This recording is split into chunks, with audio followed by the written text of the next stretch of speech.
Hello people friends. আজি আমি আহিছো যোৰহাট লাদৈগড়ত অৱস্থিত মাধৱদেৱৰ দ্বাৰা 1450 শকত স্থাপিত ঢেকিয়াখোৱা বৰনামঘৰলৈ। ওহো! ভগৱানৰ আশীৰ্বাদৰ বাবে সম্পূৰ্ণ ভিডিঅ'টো চাব। কৃষ্ণ। ৰাস্তাটোৰ দুয়োকাষে বহুতো দোকান আছিল আৰু এই দোকানবোৰৰ পৰা যদি চাকি বন্তি লোৱা হয় তেতিয়াহ'লে গাড়ীৰ পাৰ্কিং বিলকুল ফ্ৰী হৈ যায়।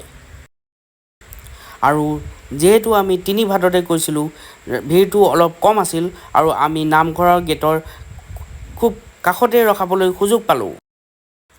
এই দোকানবোৰত নামঘৰত লাগতিয়াল সকলো ধৰণৰ বস্তু পাই যাব ইয়াতেই। তাৰপিছত দোকানখনৰ পৰা ধূপ চাকি নাৰিকল ইত্যাদি লোৱা হ'ল। দোকানীজনে ৰূপৰ এই ফুলপাহো দেখালে মাত্ৰ 200 টকাত। তাৰপিছত বাট চৰাই দি আগবাঢ়ি গ'লোঁ। বাট চৰাটোৰ ৱালত কিমান যে ধুনীয়াকৈ আঁকি থোৱা হৈছে, যেন গামোচা এখনৰ ওপৰতহে গুৰু সন্তক অংকন কৰা হৈছে। গোটেই এৰিয়াটো ভক্তিৰ গানেৰে মুখৰিত হৈ থাকে।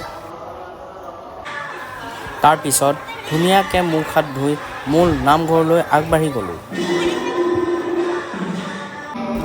মূল দুৱাৰতে গুৰু শংকৰদেৱ আৰু গুৰু মাধৱদেৱৰ ফটো লগোৱা হৈছে, দেখি বৰ ভাল লাগিল। আমি যাওঁতে নাম প্ৰসংগ চলিয়ে আছিল।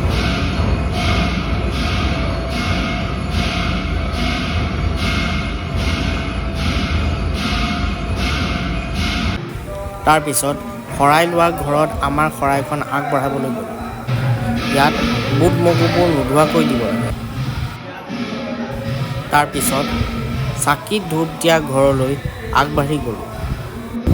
প্ৰৱেশ আৰু প্ৰস্থানত এনেকুৱা দুগজ ডাঙৰ চকী দেখিবলৈ পোৱা যায়।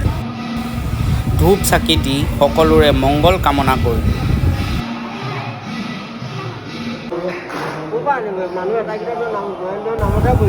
এয়াই হ'ল সেই ঢেকীয়া ফুল, যাৰ পৰা ঢেকীয়াখোৱা নামঘৰ নামাকৰণ কৰা হৈছে।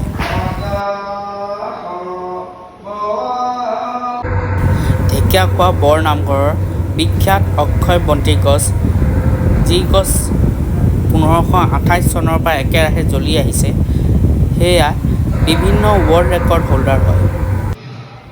মহাপুৰুষ শ্ৰী শ্ৰী মাধৱদেৱে 1450 চনত ভৰি ধোৱা সেই বিখ্যাত মুঢ়াভাগ এয়াই। মুঢ়াভাগ জাপি আকাৰৰ এটা ধুনীয়া ঘৰত ৰাখি থোৱা হৈছে। তাৰপিছত ভকতসকলে আমাক চাহ এটুপি খাবলৈ আদৰণি জনায়। চাহ খোৱা ঘৰটো চাকি দিয়া ঘৰৰ ঠিক পিছফালে। চাহৰ লগত জড়িত ভকতসকল ৰাতিপুৱা 6টা বজাতে আহি 7টা বজাৰ পৰা চাহৰ আয়োজন কৰে। আমি যিহেতু ভোকে পিয়াহে আহিছিলোঁ, চাহ টোপা পাই বৰ আনন্দ পালোঁ।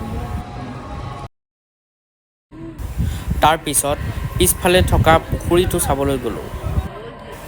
যিহেতু মাছ আৰু কাছ ভগৱান বিষ্ণুৰ অৱতাৰ হয়, এই ডাঙৰ পুখুৰীটোত তেওঁলোকে বহুতো মাছ আৰু কাছ সংৰক্ষণ কৰি ৰাখিছে। পুখুৰীটোৰ চাৰিওফালে টাইলছ আৰু এলুমিনিয়াম গ্ৰিল লগাই বৰ ধুনীয়াকৈ ৰাখিছে। যদিও বা পলিথিন ইত্যাদি পেলাবলৈ নিষেধাজ্ঞা আছে, বিস্কুট আৰু মুড়ি খাবলৈ দিয়া দেখা গ'ল। তাৰপিছত ভকতসকলে আমাক অন্ন এমুঠি ধৰিবলৈ অনুৰোধ জনালে। একেবাৰে শেষত ঢেকীয়াখোৱা বৰনামঘৰৰ প্ৰৱেশ দুৱাৰত থকা প্ৰকাণ্ড হাতী দুটাৰ তলেদি আমি ওলাই আহিলোঁ। ওলাই আহোঁতে দুৰ্ভগীয়া মানুহকেইজনক দেখি বৰ মনটো বেয়া লাগিল।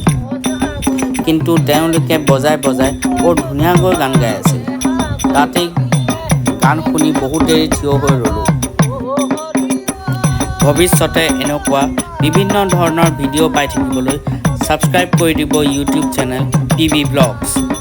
তেতিয়ালৈকে নমস্কাৰ।